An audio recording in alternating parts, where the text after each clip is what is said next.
Good afternoon, everybody.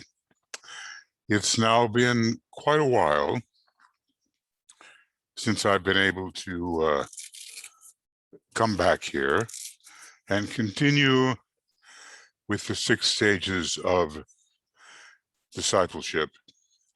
We've had our conference and we've had other vigils, and for various reasons it has not been possible to get back easily. But now here we are on this important section. Today is May 31st, 2021, and I think it's been more than 2 months or so since I've been able to return, and I apologize for that. But certain things have just not been possible for me, for, as I say, for various reasons. Now, we can continue here. We have dealt with, let's see, what have we? Disciples can therefore grasp their growth towards fusion as an ashram.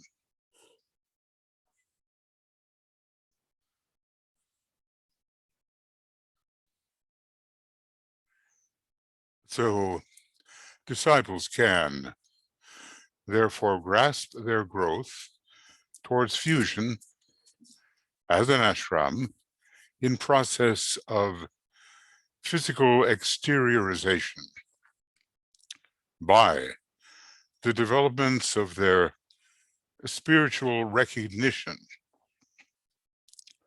of the inner group potency and their facility to contact the master both as individuals or in group formation.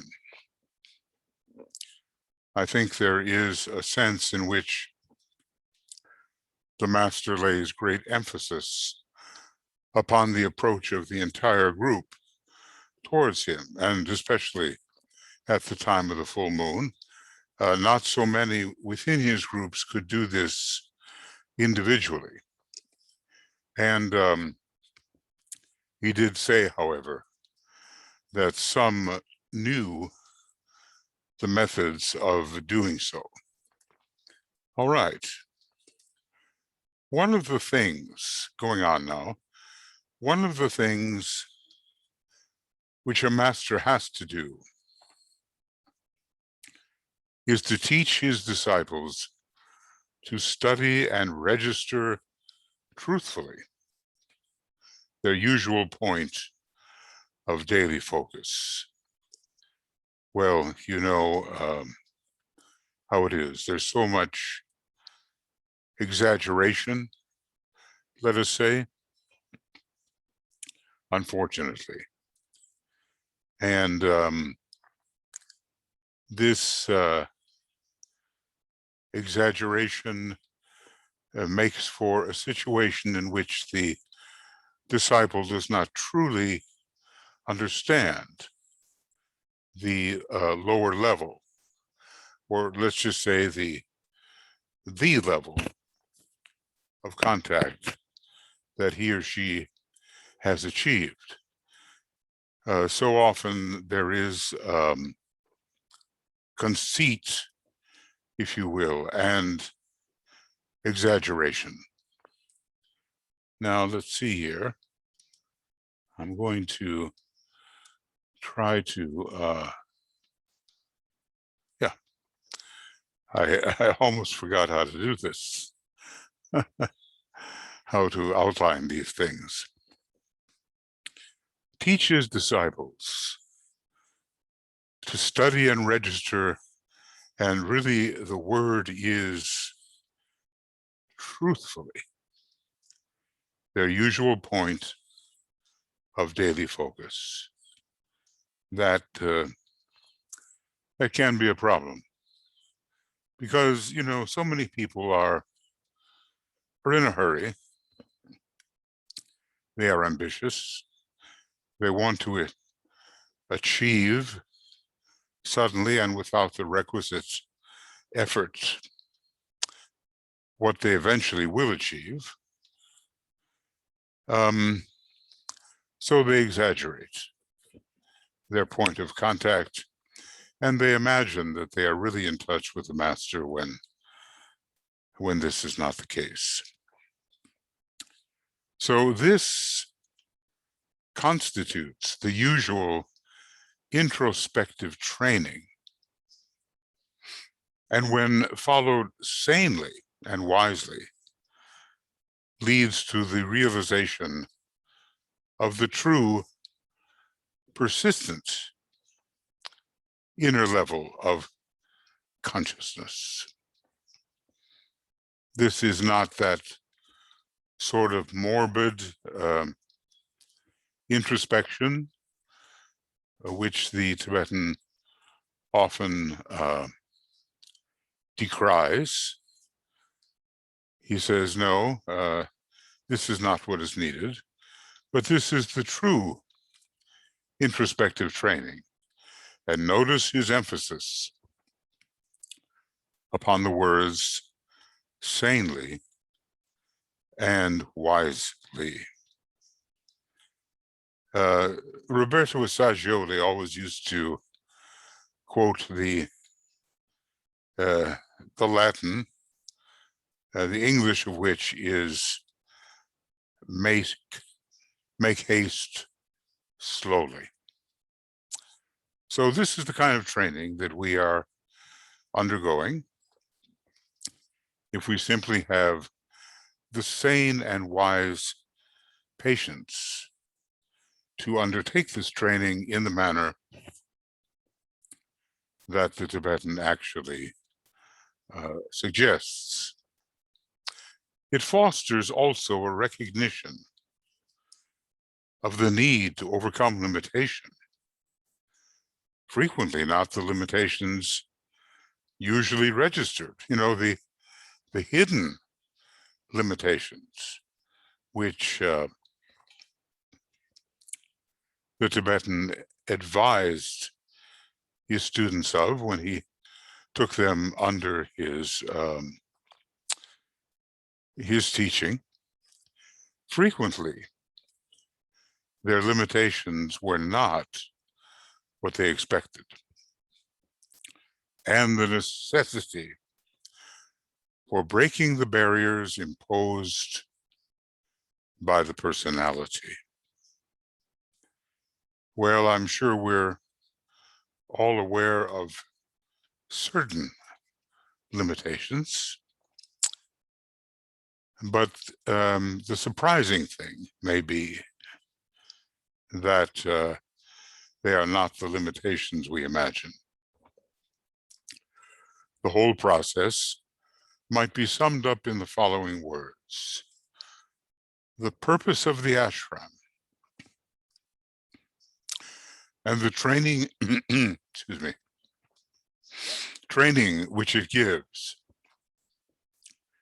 is to enable the disciple to live truly on every plane which he has succeeded in opening up to his consciousness. I guess there's a difference here between opening a plane and actually being able to live truly upon that plane. The purpose of the ashram and the training which it gives is to enable the disciple to live truly on every plane which he has succeeded in opening up to his consciousness. And how is that done? Through an increasing point of tension, shall we not say? always being able to live at a higher and higher point of tension. Let's see if I can, yeah. It's been so long since I've been here that I have to refresh myself with the methods. It is important to remember that no one is integrated into an ashram until he has pierced beyond the confines of the purely personal levels of awareness, which hold, these purely personal levels hold to the majority of human beings in thrall. Thraldom is imprisonment, isn't it? So when you say to someone, you look enthralling, well, not necessarily a good thing. Until he is sensitive to the ray and quality of the master of the ashram, and until he is normally soul conscious. The achievement of this involves great responsibility, and it is the shouldering of this responsibility which brings about what I might call Ashramic consciousness,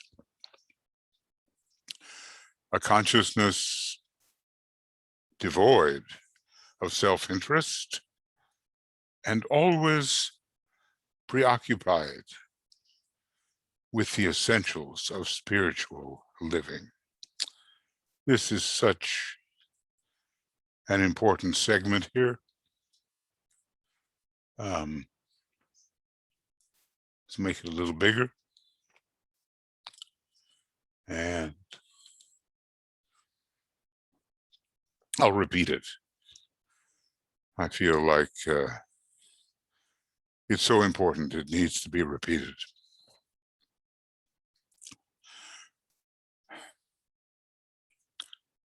It is important to remember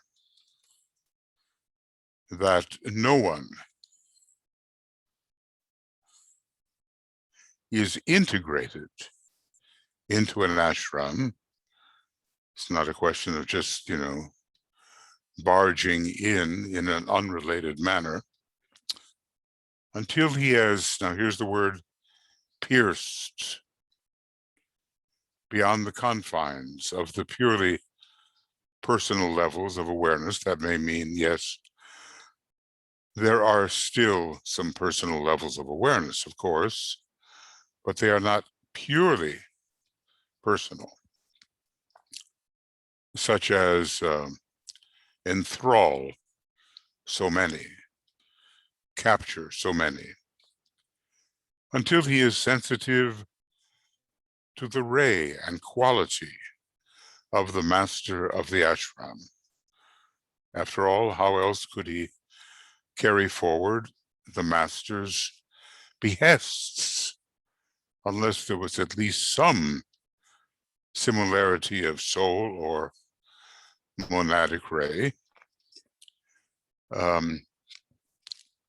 or a sharing of soul or monadic ray, which he shared with the master, and until he is normally soul conscious.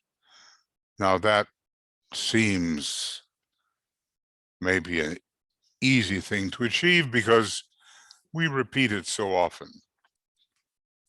Focus within the soul, achieve soul consciousness, achieve the awareness of the higher mental plane. No, it's not easy.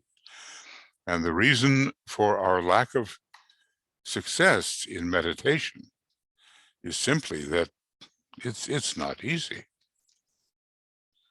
Not at all. And eventually, by the time we reach the third initiation, We might say we are normally soul conscious. The achievement of this involves great responsibility. I guess we can see more, and when we speak or write or radiate, that speech, that writing, that radiation carries more power, for good or for ill. One has to be so careful what one says to others so as not to discourage people, in fact, to encourage them, and at the same time, not to let pass errors which could be corrected and which eventually will need to be corrected. Now, the Tibetan is just a master at that. Should we say, sometimes letting people down lightly when they have presumed certain things which just aren't the case. One of the most skillful presentations to a student, which the master gave, was to let him down lightly from a position in which that student had thought he had achieved the fourth initiation, and DK had to adjust his ideas to let him know he might achieve the second initiation in that life. Now that would be a crest falling, wouldn't it? And especially if you had a lot of your personality force invested in the idea that you had achieved the fourth initiation, as this man, ISGL, apparently did. The result was he quit the Tibetans group, and I would say probably did not fulfill the possibilities which were offered to him, that is, to achieve the second initiation in that life. So the path of discipleship may be filled with many such disappointments, shall we say, but those disappointments are mostly or coming from a lower ego investment, personality investment, and not from a preoccupation with the essentials of spiritual living and with the objectives of the ashram. The little self is still looming too large for that new kind of Ashramic freedom to be achieved.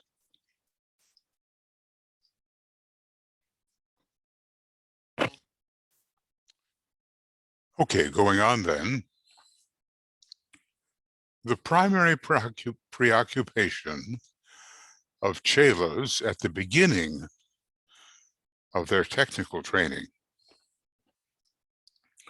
is of a very varied nature, and the ashram life is usually merely an interesting background for daily experience and not the factor of importance, which it should be, and not the main interest in the foreground of consciousness. Of course, the problem there is that on the other side, it can become too preoccupying. But if I can put it this way, it's kind of a personal preoccupation with spiritual matters.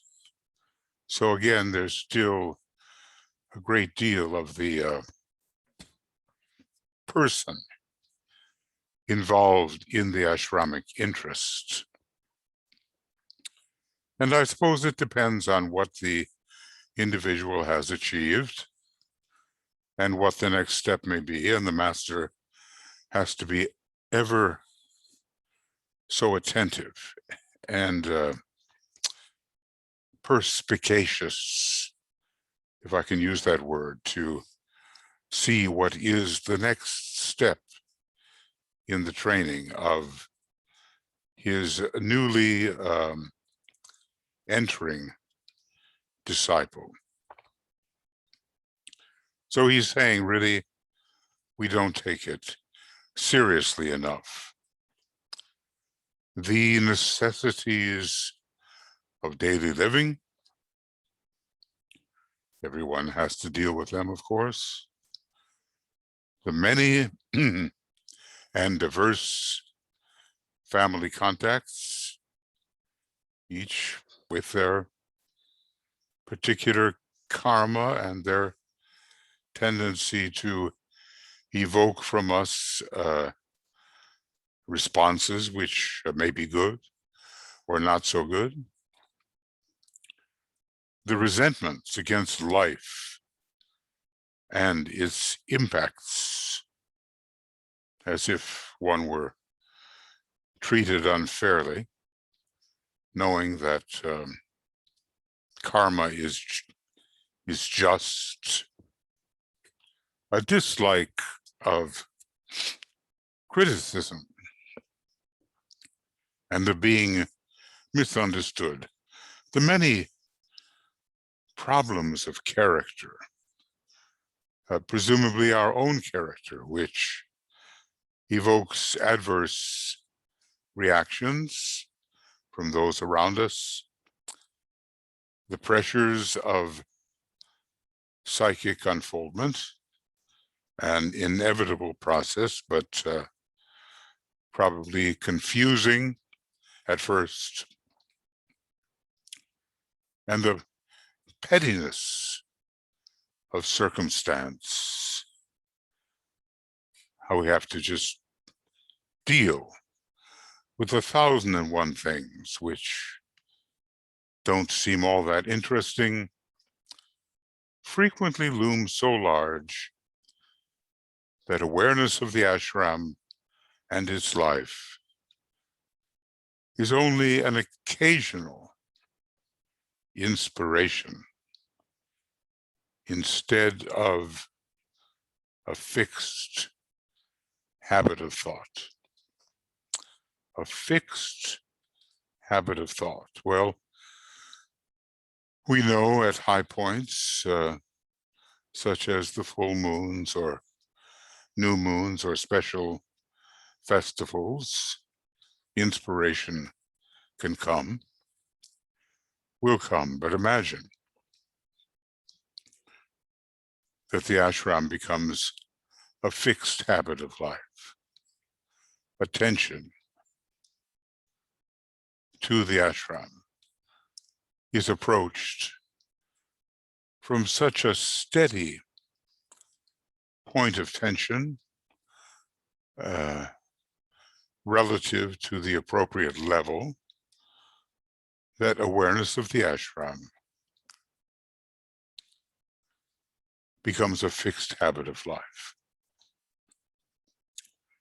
The ability to make comparisons to the detriment of others, particularly of one's own fellow disciples or of one's own circumstances, the fear to let go and throw all one is and has into the life of the ashram.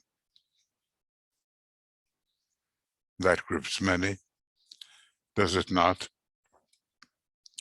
We forget that to those who give all is given. Foreboding as to the future, and a host of mental thought forms, plus undue attention to the cyclic life of the physical body.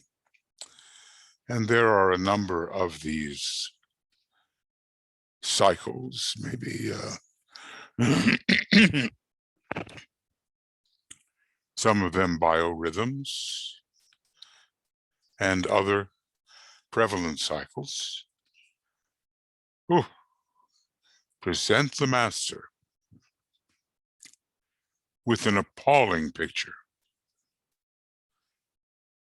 with which of the liabilities with which he is confronted. And that appalling picture, as heavy as it is, has to be minimal compared with the picture with which the Christ is presented as he contemplates maybe the next approximately 2,500 years with his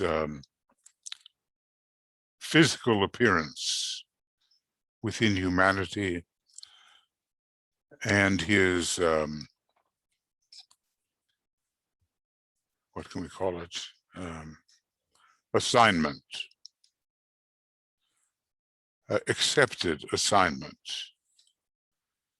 to help monumentally with the redemption of humanity.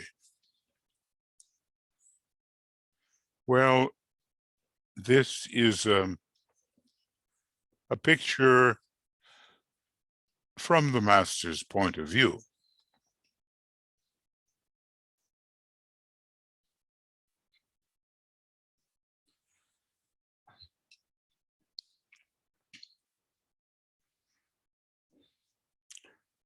So many different interactions and the giving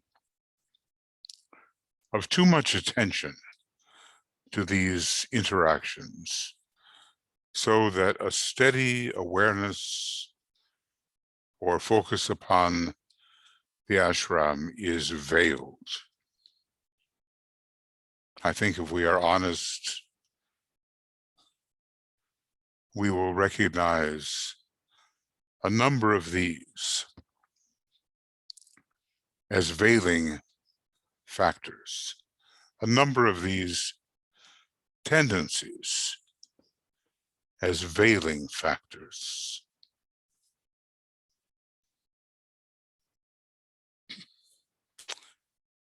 Which prevent real Ashramic participation,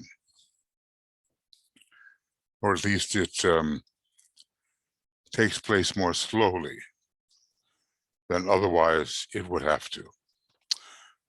The factor of the attitude of the master is one which disciples are very apt to forget because they are so basically interested in in themselves and in their reactions and problems. So this is pointing to our basic selfishness. And it looks like, something that we simply have to grow through. I guess maybe everyone starts this way. And the process of decentralization is not a rapid one, as it could be. At least it could be more rapid, and should be. Okay. So here DK is telling us quite a bit about the attitude of true disciples in the ashram, and I suppose he's giving us the opportunity to compare um, our own attitudes with those that are ideal, those that are desirable. Going on. It might here be noted that disciples in an ashram are primarily occupied with world affairs. As a group, they are pledged to world work. As individuals, they are learning so to work, to take their eyes off the little personal self and to think of the larger issues in which really they play a tiny part, but that innate lower egotism is difficult to overcome, even though it seems legitimate to be concerned about how one is doing in the training process. Would-be disciples, I sometimes wonder if we are anything but that, need to distinguish between the effect, magnetic and dynamic, ingoing and outgoing, of the group, and the conscious efforts which the group may make under united desire and direction of the master to reach the minds of those directing world affairs and world happenings. The outer happenings are to a certain point predictable. They are precipitated. The precipitated effects of inner causes which lie deep in the subconsciousness of humanity. And I suppose we have to find ourselves to be part of the beneficent inner causes, and not just that which drags humanity and its leaders back into repetitive and long outworn lesser conditions.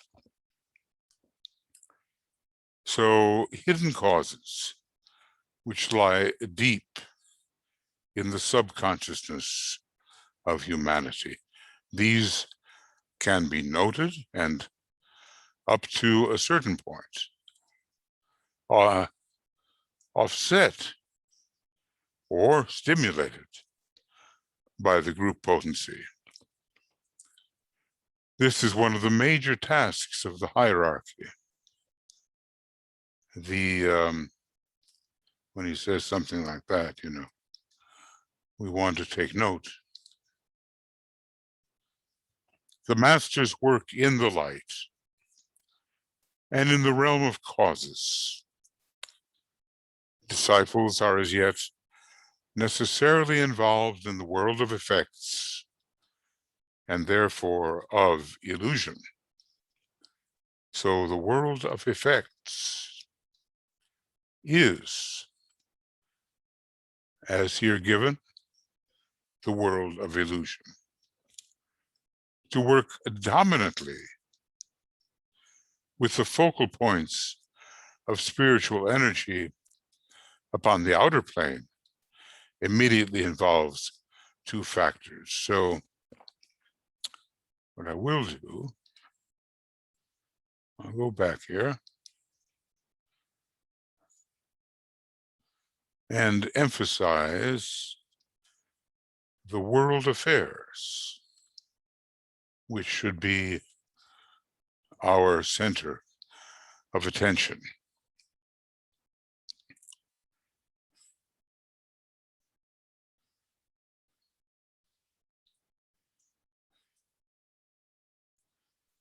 So as well, the group is making certain initiatives which are magnetic and dynamic.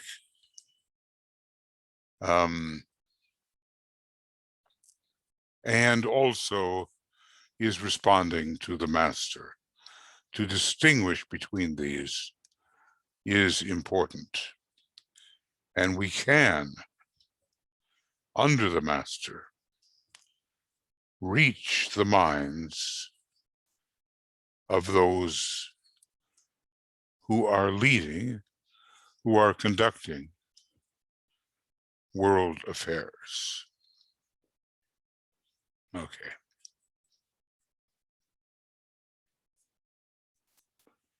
So let's see.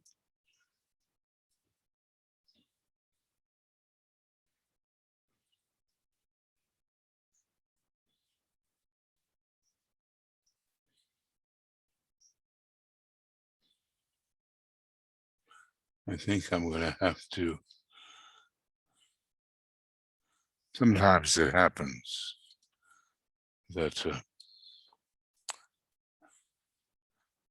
I press the wrong button and I get something that's not really readable. Yeah, but now it is. So what if we want to work dominantly with the focal points of spiritual energy upon the outer plane? What if we really want to emulate the major task of hierarchy? Well, let's see at least one of the major tasks of hierarchy, and to move our initiatives from the world of effects into the world of causes. What is required of us if we're going to do that? So to work dominantly with the focal points of spiritual energy upon the outer plane will involve certain things. All right, what? A deep and unerring. Why does he include that word, unerring? Because it is possible to pretend that one loves, or to think that one loves, and yet to love amiss and to substitute desire for love. But this is real love, and it makes no mistake. A deep, unerring love which sees in the light. Love is truly the revealer. Such an amazingly simple and important statement. If we want to know, especially the deeper nature of our fellow human beings and of our nations and of humanity as a whole, it is love which will reveal what we would see. And then what else?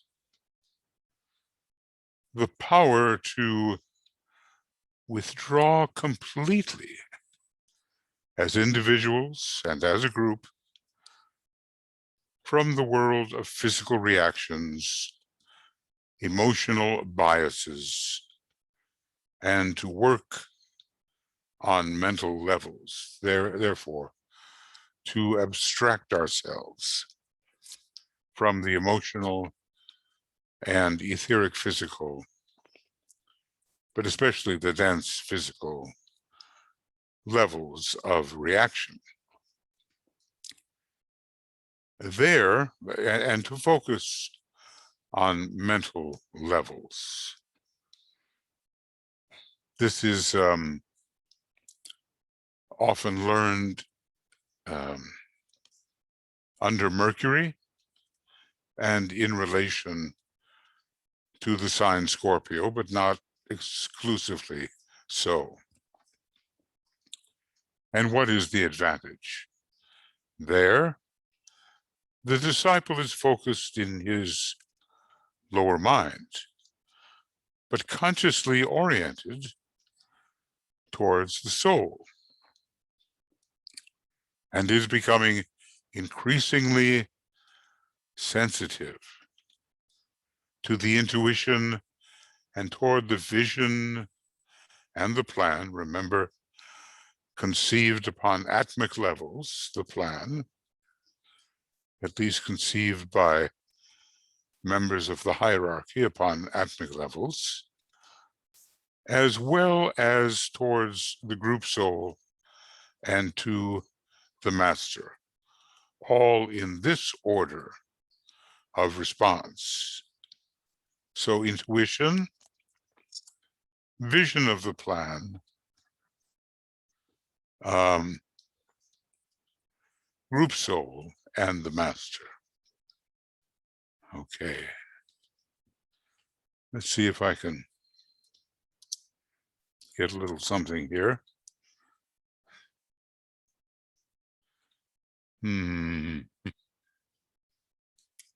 Yeah.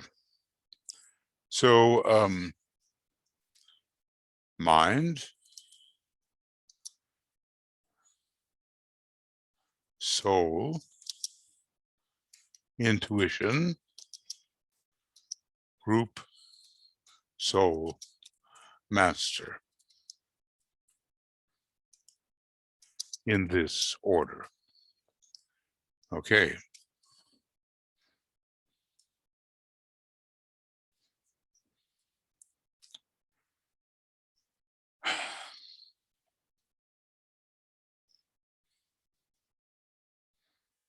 So let's find a an appropriate color here.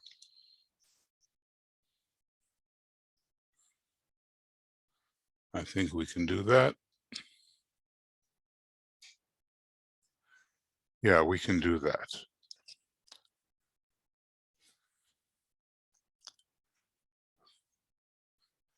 And let's see if I can, I'll just pause here for a moment. So we're looking here, if we're to work dominantly with the focal points of spiritual energy upon the outer plane, here are the factors. Seeing in the light, and withdrawing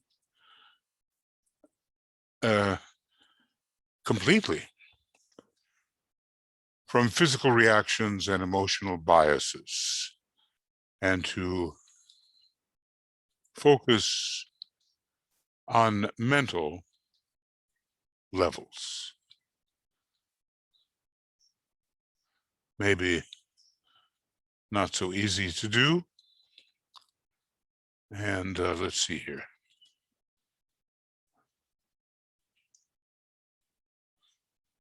Whoop.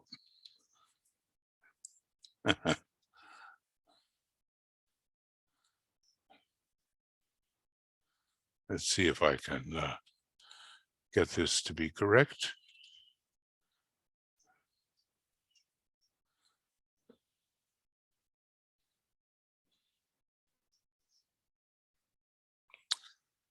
So it turns out that there are actually three methods of working dominantly upon with focal points of spiritual energy upon the outer plane. So to see in the light, that is one, realizing that love is the true revealer. Then this withdrawal from physical and emotional biases and working on purely mental levels, oriented towards the soul, however, and in order of orientation, we have the mind, the soul, the intuition, the group soul, and the master. As he says, this is our order of response. And now the third point.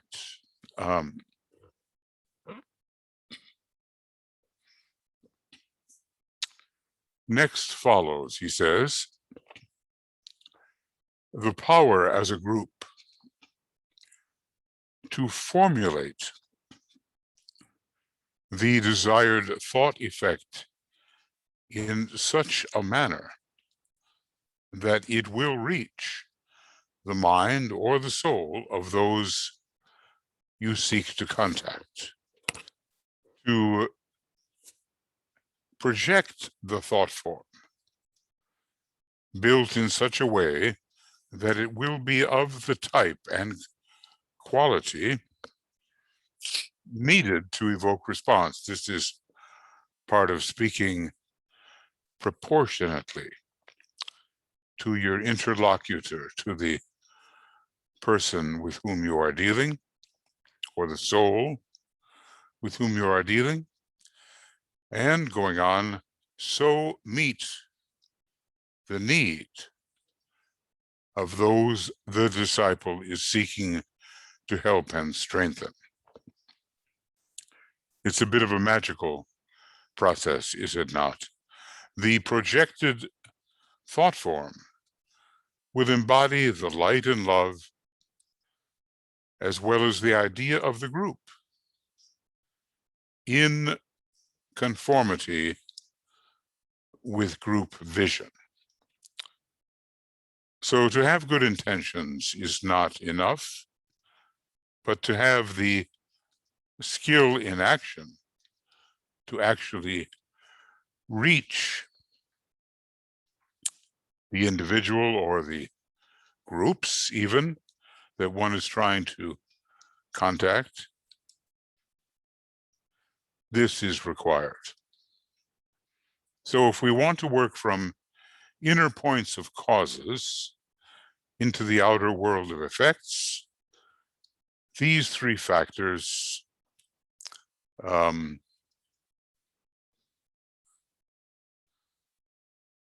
seeing in the light, yes.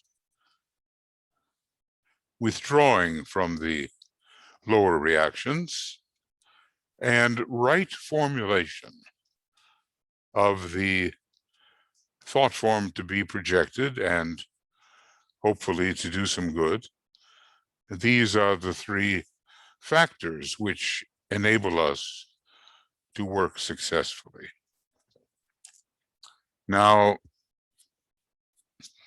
here DK asks a really significant question.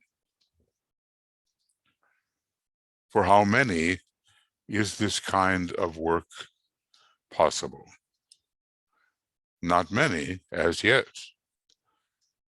Disciples are usually more preoccupied with their desire to help than with the scientific technique of helping. So it is a science, and it has to be studied, and the benevolent desire to be of assistance is not enough. They need to take the desire for granted and then forget about it. I would ask all disciples at this time to make it their major effort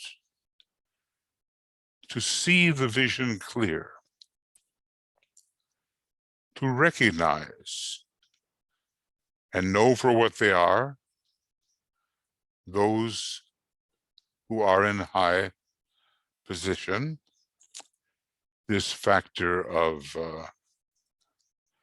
recognition, sometimes demanded by others when it is not warranted.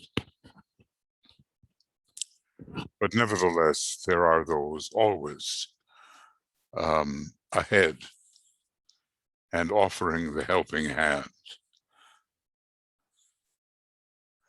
And so to recognize those who are in high position guiding humanity, that is, of course, the hierarchy, and whose responsibility it is to lead humanity out of slavery into freedom.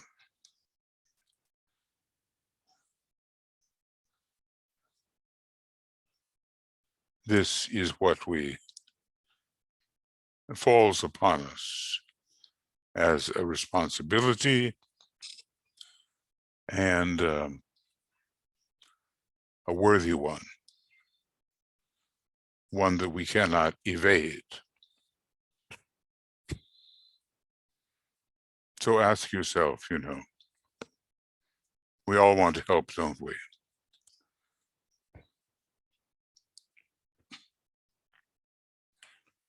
But have we taken that high desire to help simply for granted and then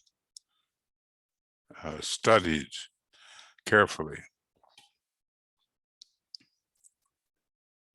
the methods of helping?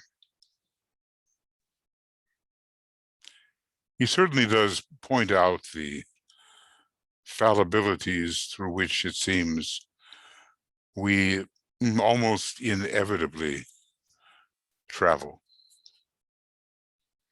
We journey through these fallibilities until we overcome them.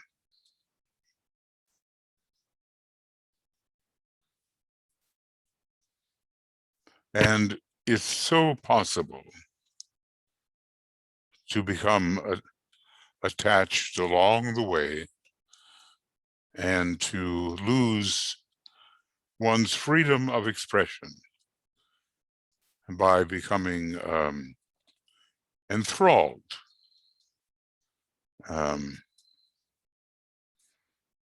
by this phase or that phase. So we are to recognize the members of the hierarchy and their high goal, their high destiny, to lead humanity out of slavery into freedom. Look at that word, slavery. Because at the moment, so many of us, if not all the time, are enslaved by glamour and illusion, not to mention the chaos of Maya. So further, it tells us about our attitude to those who are trying to help us. Aid them with love, because they are where they are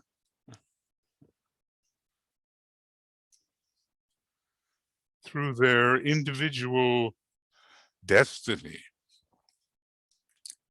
and the guidance of their souls. Life must be seen truly and faced as it is, not realistically. Now, there's a special use of the word realistic. Doesn't really mean having to do with the real. It has to do with what appears, not realistically from the world's standpoint, but from the standpoint of the soul, whose vision is long and inclusive, and who sees life as it is. I think it must be very difficult for so many human beings to actually begin seeing things factually as they are. It is problematic so often because we don't have the patience and we don't have the courage. And we are not able to, as it was telling us, pierce through those levels of illusion and delusion, glamour, chaos.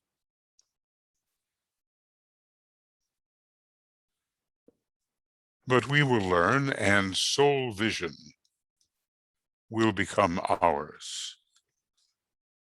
Now, on the higher levels of the mental plane,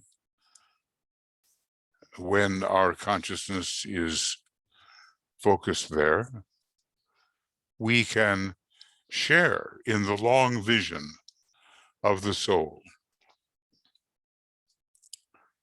And what we have long forgotten on our ordinary personal human levels is well known to us.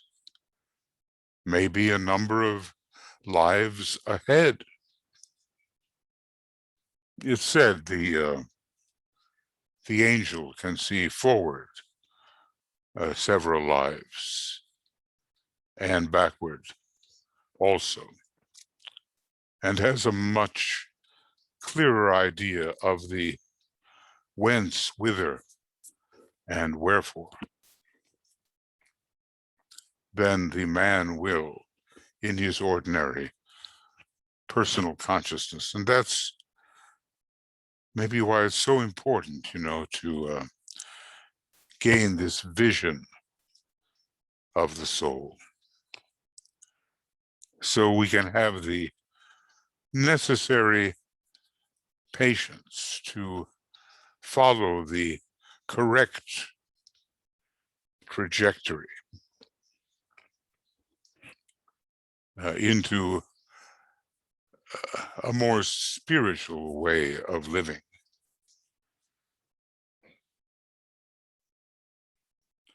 A little bit more, perhaps. Coming back to this is not the easiest thing, but okay.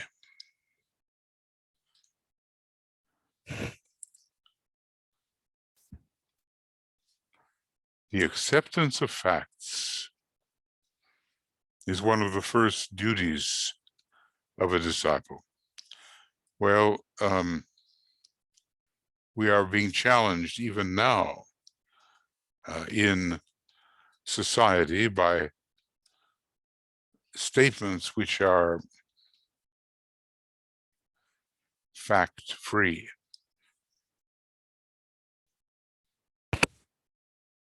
They are lies. They are misrepresentations. They are unhinged to the reality as the soul sees that reality. It's dangerous. And it's, well, commonplace. And millions upon millions are believing in fact-free theories, which can only mislead and destroy the good, which has been engineered already. So the acceptance of facts is one of the first duties of the disciple. Can we think of anything that might come to our mind where we have been hesitant to accept that which is factual?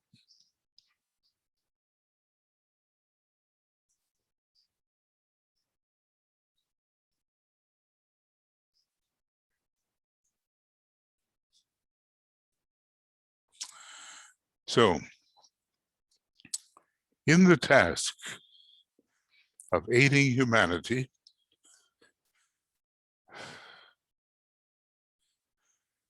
as a part of the master's group or ashram, the fact that there are men and women placed in positions of power to carry out the divine plan is one of the first to be faced. And of course, you know, without envy, without jealousy, with none of those strictly human personal reactions. This, he says, must be done uncritically, avoiding constant recognition of their limitations, you know, trying to tear them down somewhat in a competitive manner, with an understanding of their problem, with realization of the call of their souls to yours, and the pouring upon them of a constant stream of loving understanding. So we will always meet our superiors, and they actually do need our help. And we try not to look at their fallibilities because, of course, they are human and they will have failings. We try instead to further the good that they can do for us and for others. He goes on. I mean, I'm thinking of Alice Bailey here, you know, and what may have been the response, the reaction to her leadership and to her direct contact with the Tibetan. It need not have been entirely wholesome. And among some disciples, there was competition and the desire to take her place, especially as she was weakening in the physical form. They are more advanced disciples than you are, little as this may be realized. They are, consciously or unconsciously, under the impression of the masters. Maybe FDR was such an individual. Maybe Churchill, for all his apparent fallibilities, was the same, or at least under their impression. There is little the average disciple can do for them in molding their thought or in shaping their decisions. I refer, of course, to the leaders of the forces of light upon the outer physical plane. And this is, shall we say, during the war, that great Armageddon-like war, which was so decisive in so many ways, even though we have not learned all the lessons from it.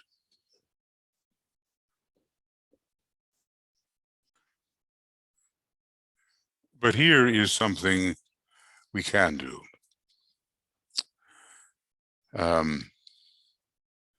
Disciples and aspirants can surround them with a guardian wall of light and love, even as we, would-be disciples, are being surrounded by a great guardian wall from hierarchy. And when we're involved with the preparation for the reappearance of the Christ, we are, as it says, marked out for protection. And they can refrain, we can refrain, from handicapping them with thoughts of criticism, which can swell the tide of criticism, which the worldly minded pour out upon them, because naturally the people of whom he is speaking are not, strictly speaking, worldly minded in any sense. They may be practical, but their idealism is very strong. I mean, when you think of of how Churchill's oratory defended England and even Europe, many aspects of it, when you think about what FDR did for the common man, FDR had Virgo rising, which relates to the common worker. They both did some amazing things, much needed things. They were imperfect in many ways, but this is to be expected. And we as disciples, or would-be disciples, with a relatively strong power of thought, must not emphasize the vulnerabilities of those we recognize as ahead of us on the path and able to do something of value for those who are up and coming. Now here he talks about an important matter as to attempting to reach and influence the leaders of the forces of materialism. And at that time, it would have been Hitler, Mussolini, Tojo, workers on that side. I would ask you to refrain, he says. It can more easily be done because the personality of the disciple will provide an open door of approach. Obviously, we don't want to approach with the personality and the dangers involved. but they are far stronger than the average disciple. And you know, the Tibetan does not tend to exaggerate, and the task would therefore be one of extreme danger. So here again, we have to go with his tendency to speak the truth at all times,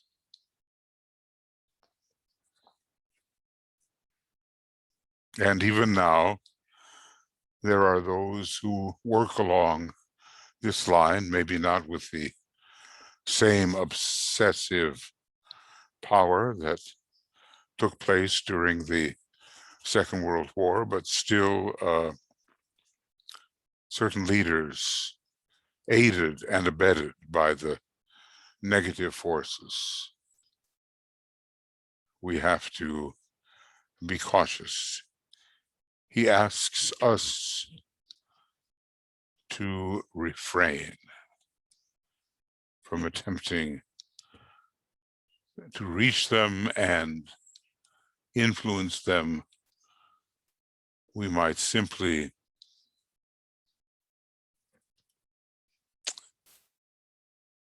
hurt ourselves and hurt the projects for which we are responsible.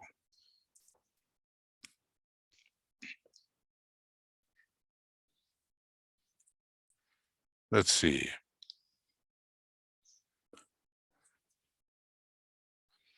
Well, I'm not sure how much I've really done yet, but this is about the ashrams. And I think that for the moment, I will say that, you know, given my stamina, if you can call it that, I'll call it a day on this particular program. So at least I've been able to re-begin this work. So many obstacles, you know, but one simply has to learn to keep on keeping on. So whether this begins later today in May or perhaps June, which will be tomorrow, we will see. We still have maybe another 70 or so pages to go in this section. So it is not a short section. It already exists in terms of commentary on Makara, written commentary. But I wanted to take it up again in the video format, as that sometimes is useful for all of us. So we'll let this go now. And all of us on the communications team are wishing you lots of love, deep studies, and the ability to apply what you learn in meditation, and as much service of the kind appropriate to you as you can originate, you can execute. So, see you soon, and bye-bye for now.